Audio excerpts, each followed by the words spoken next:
नमस्कार, मेरा नाम है कुलदीप कुमार और आज हमारे साथ चंद्रसुख भारती जी हैं। दूसरी कड़ी में हम चंद्रसुख भारती जी के सफ़रनामे को, जो एक चरवाहे से लेकर के इंचार्ज मुख्यमंत्री तक का सफ़र तय किए। चंद्रसुख भारती जी तमाम लोगों के प्रेरणा स्रोत हैं, एक सामाजिक चेतना के वाहक हैं, जिन्होंने पता नहीं कितने लोगों को जागरूक किया, संवेदित किया, प्रेरित किया, मोटिवेट किया और आज वो हमारे साथ इस चर्चा में हैं। उनकी कहानी, उन्हीं की जुबानी हम सुन रहे हैं। तो इस कड़ी में हम चंद्रसुख भारती जी से जानेंगे कि वो कौन सी ऐसे पहलू थे, कौन सी ऐसी रणनीतियाँ थीं कि वो लोगों में जाकर के सामाजिक चेतना करते थे, लोगों में जाकर के उनको जागरूक करते थे, गीत के माध्यम से, भाषण के माध्यम से, तमाम तरीके से। तो भारती जी, आपका स्वागत है। आपका जो सफ़रनामा है उसके आगे की कड़ी में हम जानना चाहते हैं कि किस तरीके से आप उस दौर में गांव में लोगों को जागरूक करते थे, उनको समझाते थे, क्या तरीका था आपका? ऐसा था जी कि जब मैंने इंटर कर लिया जी। तो उस समय नौठारी चलती थी विवाह में। अच्छा। विवाह में 4 दिन बारात होती थी। जी।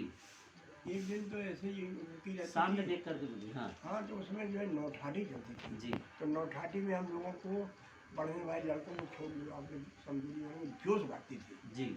जाग पड़ो वो सोने वालों, हाँ। जागा सब इंसान, और कहाँ जमाना गया, कहाँ से कहाँ तुम्हारा ध्यान। दुनिया उसका आदर करती जो है गौरवशाली, अपने जीवन के गुलशन का जो आपी है माली।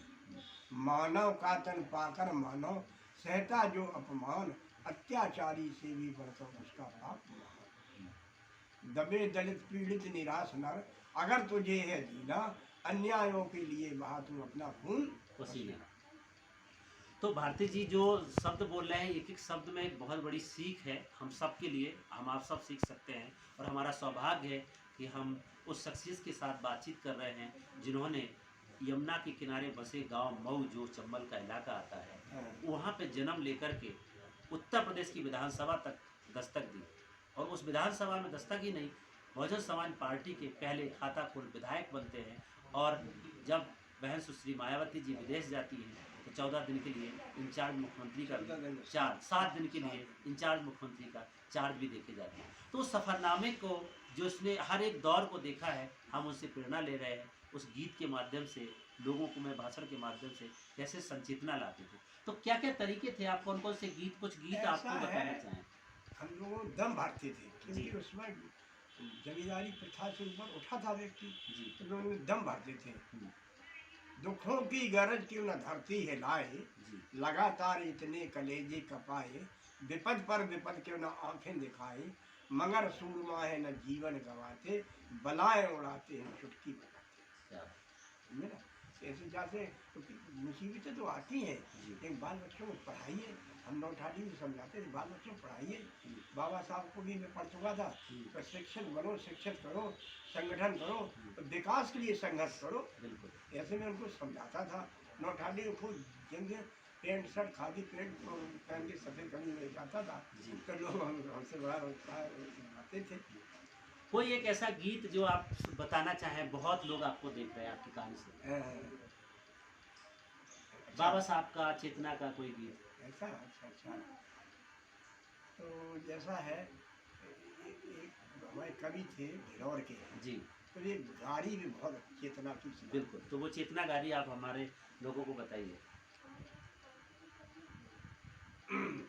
बाबा भीम आए देश की मिटाने बीमारी, बाबा भीम आए वे तो बन गए, बाबा भीम आए देश की मिटाने बीमारी, बन गए वे तो बन गए वेद हाकिम भारी, बड़े विद्याधारी खूब जानकारी, बाबा भीम आए, बाबा भीम आए देश की मिटाने बीमारी। बाबा साहब ने देश की बीमारी जो विषमता थी, अनटचेबिलिटी की, वो मिटाने बहुत संघर्ष किया। और बाबा साहब की सबसे बड़ी विशेषता तो ये है कि बाबा साहब को बहुत सताया गया, लेकिन बाबा साहब ने किसी भी किताब में, किसी भी संविधान के अंदर कभी भी बदले की भावना नहीं रखी। इसलिए बाबा साहब अगले मैत्रेय बुद्धा होंगे। फिर आगे है, गहरई न वज रहो खामोश, भैया तुमको है तेरे दोष, वर्ण वेद पकड़े अति जोश, जासे जाते पाते वही ठोस, छुआछूत से भई बेहोश, लेने पड़े है पूरो कुछ, मैंने शिक्षा पूरी लेना पड़े। बिल्कुल। कितने भैया पाथर पीतर मर गए, पुरखा पूज पूज पूज, बाबा साहब आए, बाबा साहब आए देश की मिटाने बीमारी। बाबा सही बात है ना। बिल्कुल बिल्कुल। पत्थर पूजे छप्पन बोले कि उनका विकास नहीं हो पाया, उन्हें मान सम्मान नहीं मिल पाया, बाबा साहब के द्वारा ही मिला। सीताराम भजो जय राम, नित उठ बोलो राधे श्याम, जाते पात से बिगड़ो श्याम, बाबा बिना सरे नहीं काम, फिर आओ श्यारऊ धाम, खूब करो गंगा स्नान, बिन कुड़िया के कुड़िया हो गए, जाते पात में डूब डूब डूब, चाहे जमुना जी नहाओ चाहे गंगा जी नहाओ, ये बाबा साहब के संधान को नहीं पकड़ोगे तो फिर कुड़िया आदमी आदमी खूब साफ सुथरा है, पढ़ा लिखा, तो तुम आदमी तुम फलाने जाति फलाने वाला हटो हटो हटो, तो बिन कुड़िया के कुड़िया हो गए, जाता पात में डूब डूब डूब, बाबा साहब आए बाबा साहब आए देश की मिटाने बीमारी, बाबा साहब आए। विद्या तुमने पढ़ नहीं पाई, लड़कों ने पढ़ाया क्या करने, मजदूरी करने, विद्या तुमने पढ़ नहीं पाई, पोप दियो आरोप लगाई, विद्या तुमने पढ़ नहीं पाई, पोप दियो आरोप लगाई, भले बुरे की परख न पाई, जासे तुम्हारी मत बोराई। कितने भैया जाते पात में पड़ गए रह गए, कुत का चूम चूम चूम, बाबा साहब आए, बाबा साहब आए देश की मिटाने बीमारी, बाबा साहब आए। भीमराव ने यतन विचारा, बुद्ध की शरण दई सुखकारी, समता भाव न्याय नगकारी, बाढ़े विश्व बंध हितकारी, बौद्ध भाषा कवि सत्य उचारी, अरे बाबा भीम आए देश की मिटाने बीमारी, बाबा साहब आए। ठीक बिल्कुल। तो बाबा साहब आए देश की मिटाने बीमारी, इस तरीके के गीत के माध्यम से चंद्रशेखर भारती जी ने इस पूरे इलाके में, चंबल हो, यमुना के बीहड़ के किनारे के गांव हो, पूरी विधानसभा हो, इस पूरे जालौन जिले के अलग अलग गांव में एक बड़े लेवल पे संचेतना जाहिर किया, और लोग बड़े पैमाने पे चंद्रशेखर भारती जी के साथ जुड़े। जब भी कोई मीटिंग होती, सभा होती, लोगों की ये डिमांड जरूर होती कि भारती जी कोई एक ऐसा गीत सुनाइए ताकि पूरा पब्लिक, पूरा समाज एक साथ हो जाए। कोई और गीत आपको और याद अरे है? बड़े जोरदार गीत हमारे तरफ। बताइए, आप सुनाइए। अब बनो अबे पशुओं की गिनती क्यों जी रहे हो? यस। अब बनो इंसान प्यारे, अब बनो इंसान प्यारे, आज तक पशुओं से बदतर जिंदगी बीती तुम्हारी, तुम दुखी इतने की दुनिया में नहीं कोई दुखारी, कुचलते बढ़ते चले जाते तुम्हें इंसान सारे, अब बनो इंसान प्यारे, अब बनो इंसान प्यारे। समय से हो दूर लेकिन समय है तुमको बुलाता, छोड़ दे दुनिया मगर तेरा समय के साथ नाता, आपदाओं से घिरे हो हर तरफ बंधन तुम्हारे, अब बनो इंसान पे। विकास ही कर नहीं सकते थे, अच्छा खाना खा नहीं सकते थे, दूध घी खा नहीं सकते थे, ऐसा था जमाना। जी। तोड़ दो तुम अब अब बनो बनो इंसान प्यारे, अब बनो तुम कमेरे पूत, तुमने भार दुनिया का उठाया, की कड़ी मेहनत सुखाया, मजा बिल्कुल नहीं पाया, मिट गए हैं मिट रहे हैं मिटने वाले तुम्हारे, अब बनो इंसान प्यारे, अब बनो इंसान प्यारे। तोड़ दो तुम दासता की हर कड़ी बलवान बनकर, है अगर जीना तुम्हें तो तुम जियो इंसान बनकर, भय नहीं खाना हटाना राह के तूफान सारे, अब बनो इंसान प्यारे, अब बनो इंसान प्यारे। कहो भाई बिल्कुल। तो आप बनो इंसान प्यारे, क्योंकि इन गीतों के माध्यम से जो जोश युवाओं में आता था, जो जोश लोगों में आता था, निश्चित तौर से भारती जी आज ऐसे ही नहीं जाने जाते हैं। वो हर एक पहलू पर उनकी एक लंबी पकड़ थी। शिक्षा के क्षेत्र में वो प्रवक्ता तो थे ही थे, साथ ही साथ गीत के माध्यम से भी लोगों को संचेतना जगाते थे, उनके अंदर जोश भरते थे। कोई एक और गीत जो आप बताना तुम्हें चाहें? इंग्लिश में सुना दूं? हाँ बिल्कुल बिल्कुल, बताइए। Life is a leaf of paper white.